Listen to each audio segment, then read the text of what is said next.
और उसमें ऐसा ऑप्शन हमारे पास आता है कि हम खुद जाके भी सामान निकाल सकते हैं। बाकी दुकान में जाते हैं तो हमको क्या करना पड़ता है, सामने हम बाहर खड़े रहते हैं, दुकान का जो वहाँ पे जो काम करने वाले रहते हैं वो हमको सामान दिखाते हैं लाके। पर सुपरमार्केट में क्या होता है कि हम खुद जाके भी सामान ले सकते हैं और वहाँ के जो एम्प्लॉय रहेंगे वो भी सामान दिखा सकते हैं। ठीक है, और सबसे अच्छी बात ये होती है कि हम पूरे मार्केट में घूम के हम सामान अपने हिसाब से ले सकते हैं। तो हमारा ये जो सुपरमार्केट है वो बच्चों के सामान रखते हैं।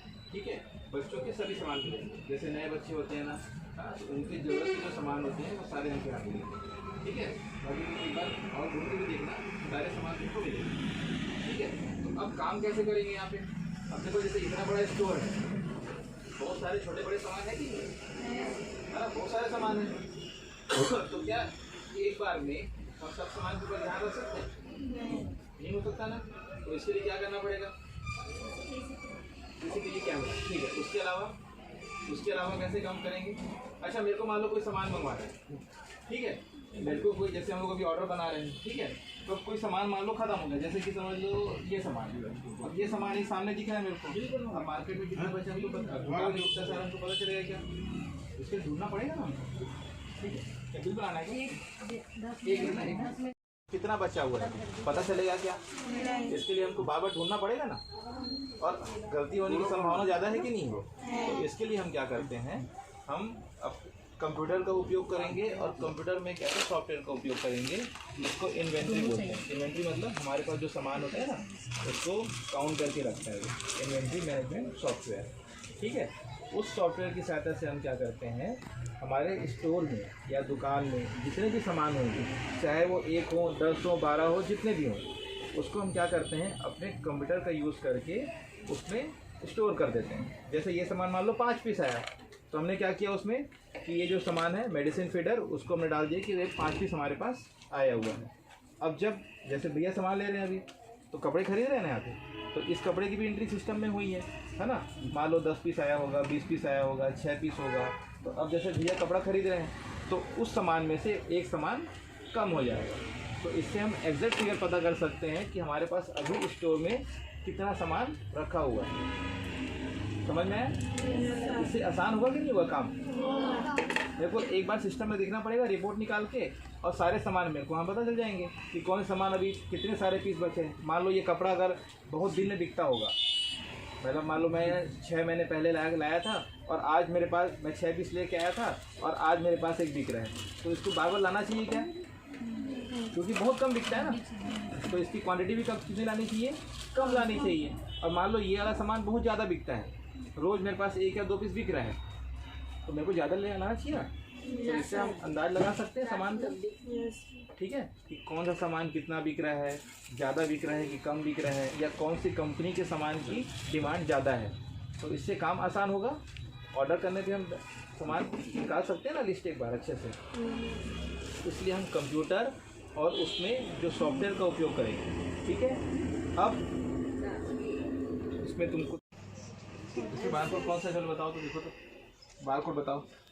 ये सर, ये वाला बारकोड है, ठीक है। और ऐसा बॉक्स वाला, इसको क्या बोलते हैं? ये वाला कौन सा है? दोनों में क्या डिफरेंस है बताओ? दोनों में क्या डिफरेंस हो सकता है? ये अच्छा दिखता है इसलिए,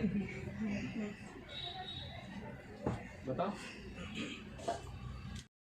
ठीक है, दोनों चीज़ें सेम है। ठीक है, ये हम सबसे पहले जब यूज़ करते थे बारकोड, ये वो वाला बारकोड। इसमें क्या होता है, ये जो लाइन है ना सब ये बने हुए, या इसमें देखो ये फिगर बना हुआ है ना पूरा, अलग अलग काला सफ़ेद सब है ना इसमें क्या होता है, पूरे उस सामान की पूरी जानकारी उसमें स्टोर होती है। ठीक है, जैसे सामान का नाम, जैसे हम लोग क्या स्टोर करते हैं, देखो जैसे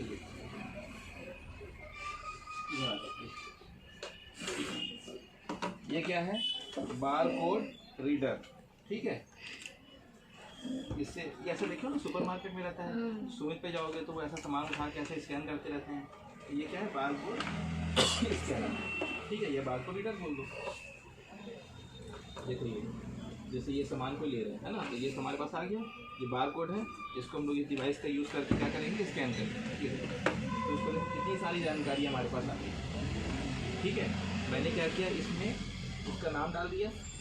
ठीक है, फिर उसका बारकोड भी है, देखो आइटम कोड है ना, और उसके बाद उसका MRP होगा और कितनी क्वांटिटी है, उसका रेट कितना है, फिर आगे डिस्काउंट कितना देना है, वो सारी जानकारी यहाँ पे।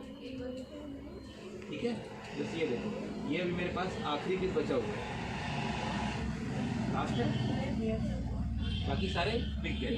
तो अब एक ही आखिरी पीस मेरे पास बचा हुआ है। ठीक है, तो इससे मैं समझ में आ जाएगा ना कि मेरे को इसको ऑर्डर पे डालना पड़ेगा, क्योंकि लास्ट पीस बचा हुआ है, बिक जाएगा तो सामान फिर खत्म हो जाएगा। तो देखो, एक बार कोड पे हम इतनी सारी जानकारियाँ स्टोर कर सकते हैं। ठीक है, वैसी जानकारी सब नहीं होती। ये बार कोड आसानी से हैक हो जाता है, मतलब कोई भी इससे जानकारी आसानी से निकाल सकता है।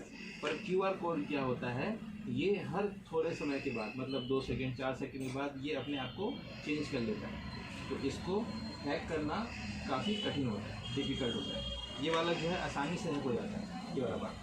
ठीक है, क्योंकि पहले पुरानी टेक्नोलॉजी चल रही है, शुरू से चल रहा है, तो इसको हैक करने का तरीका सभी को पता है। ये जनवरी का पीरियड देखते हैं 1 तारीख। अब देखो, 1 तारीख से लेकर 7 तारीख तक हमने 81,000 का सामान हमने बेच दिया। ठीक है, तो इससे देखो 1 महीने का रिपोर्ट निकल गया ना। इसी प्रकार से हम 1 साल का रिपोर्ट निकाल सकते हैं, किसी 10 दिन 15 दिन बीच में ऐसा कोई डेट अभी निकाल सकते हैं। ठीक है, सामान के ऊपर ही पता चलता था कि हम लोग के पास कितना सामान सेल हो चुका है, कितना बचा है, या फिर कितना लाना पड़ेगा, ये भी अनादर था। ठीक, चलो तो आज हम यहाँ पे देखो, ये हमारा एक सुपर मार्केट है। यस। ठीक है, जहाँ पर बच्चों के पूरे सामान मिलते हैं। ठीक है, अब यहाँ तुम देख रहे हो यहाँ पे कि बहुत सारा सामान रखा हुआ है।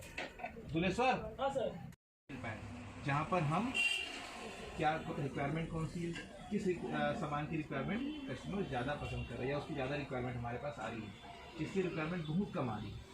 ठीक है, ताकि हम एक उसमें आइडेंटिफाई कर पाएँ कि कौन सामान हमको कब लाना चाहिए, कौन सा नहीं लाना चाहिए। इसे समझ में आएगा नहीं आएगा।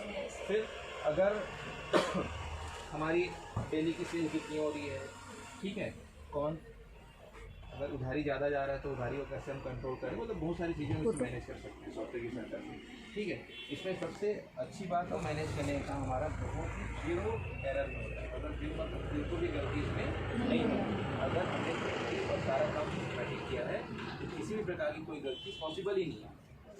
ठीक है, ये सिस्टम क्या बोलता है, सामान अंदर रखा हुआ है, सामान बाहर निकलेगा, यहाँ पे आएगा, यहाँ पे उसकी बिलिंग होगी, तब वो सामान बाहर जाएगा।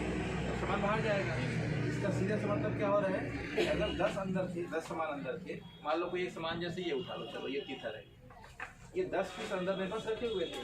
कस्टमर आया, 1 पीस लेके गया, उसका पेमेंट किया और सामान लेके चला गया, मतलब 9 अब मेरे पास अंदर रखे हुए थे, क्योंकि एक का पैसा तो मेरे पास आ गया।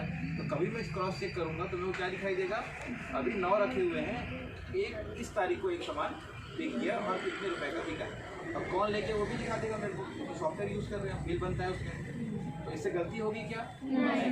पर अगर वो 9 पीस ना हो के 7 पीस दिखा रहे हैं, अंदर मैं जब ढूंढ रहा हूँ 7 दिखा रहे हैं, तो इससे क्या होगा, फिर सामान कोई कस्टमर ले गया होगा, या सामान कहीं यहाँ वहाँ रखा गया होगा, या तो फिर कोई कस्टमर लेके गया, उसकी एंट्री यहाँ पे हुई है क्या।